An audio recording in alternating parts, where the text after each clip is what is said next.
Batman at Ball State.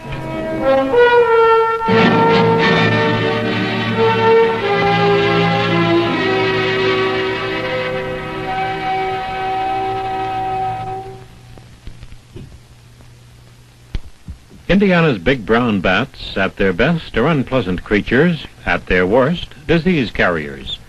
Because nothing is known of the inter-colony movement of bats, they're being studied by State University professor Dr. Ralph Kirkpatrick and his graduate assistant Thomas Landrum.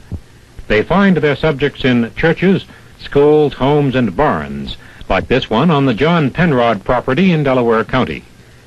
Dr. Kirkpatrick explained why they're banding bats. We're interested in knowing how many bats we have in this county. We also are interested in determining about how long each bat lives and where they go, whether they leave the county or whether they stay here. Well, this is of interest in studying the migration of mammals. It's also of interest to certain public health officials who are interested in the possibilities that these mammals may carry disease. The Indiana State Department of Health reports more than 16 rabid bats found this year, mostly in southwestern Indiana. Bats do have a good side. They're important in the balance of nature, consuming hundreds of night-flying insects every day. However, they're not guilty of all the nasty things told in folklore. Dr. Kirkpatrick explodes some common myths. We often hear that bats will fly into ladies' hair. This is not true, except occasionally if a bat had absolutely no place else to fly and couldn't get away, it might fly into a woman's hair. We also hear that bats will attack humans. Very, very rarely would this ever happen.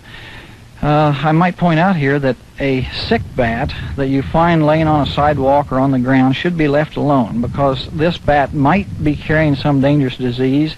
You should not tease them. You should not pick them up. You should not try to make pets out of them. They do not make good pets.